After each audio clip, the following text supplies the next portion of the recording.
Rochester Cathedral's Foundation Charter.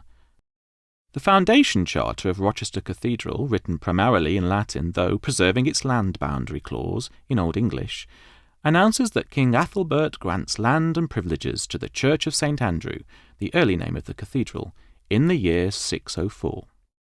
This document is, at least in part, a fabricated charter and has been described as of the lowest authority.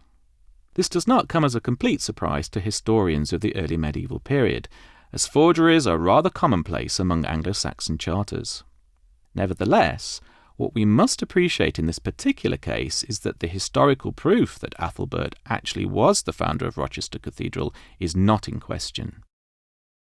A useful way, then, of thinking about the Foundation Charter is to see it as a retrospective document, written later in the Anglo-Saxon period to underpin Rochester Cathedral's legal rights to its land, rights which were otherwise unrecorded or, if they had been recorded in writing, were lost. There is the possibility that the Charter's Old English boundary clause is indeed very ancient, and that it may represent a section of an original written grant by Athelbert. If this is the case, then Rochester Cathedral's Foundation Charter contains the earliest record of street names and place names in English. Hic est terminus mei doni.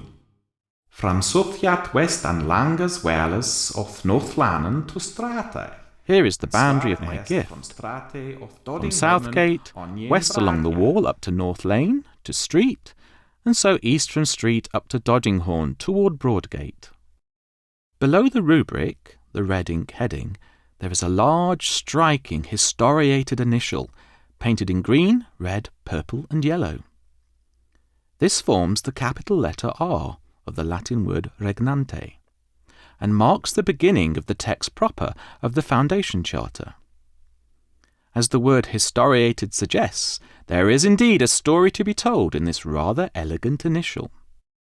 The vertical upright of the R is formed by a haloed figure trampling a lion, standing in front of a domed tower.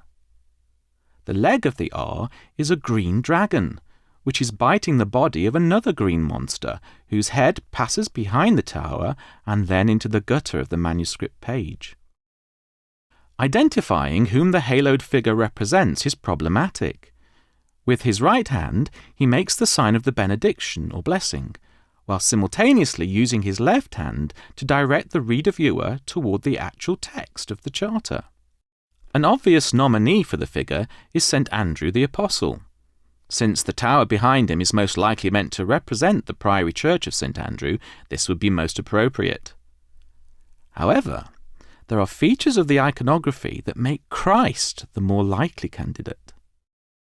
Though we would usually expect to see a crossed halo or nimbus for Christ, not our plain one, there are examples in earlier manuscripts of Christ with a plain halo.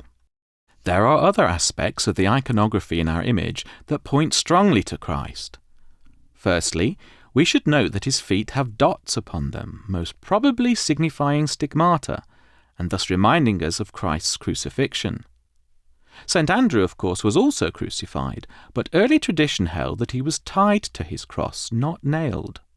Secondly, our figure is standing on a beast, a lion, which immediately associates the figure not only with other medieval and late antique depictions of Christ, but also with biblical tradition.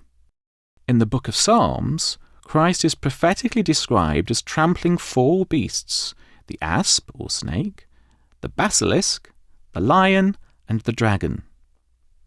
Traditionally, this is interpreted as Christ defeating Satan. Though only 3 of these beasts are depicted in our painting, there is nevertheless a clear nod toward this long-standing tradition and iconography. And though we could point to the Archangel Michael as an alternative contender, for he is frequently shown as trampling a dragon, he is always shown with the wings of an angel. What we also need to be aware of is that this illuminated page marks the very beginning of the cartulary section of Textus Recensis, the collection of charters which establishes the legal and royal rights of Rochester Cathedral and its community of priory monks. Thus, what we have before us is a powerful 12th century visual message addressed to all those who opened the cartulary.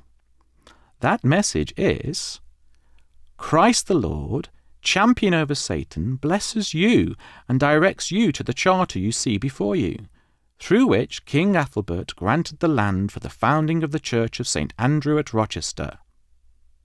What more could have been desired by the bishop and the monastic community at Rochester than the approval of the Lord Christ himself? Thus this historiated initial is far more than the letter R. It is indeed a stamp of authority.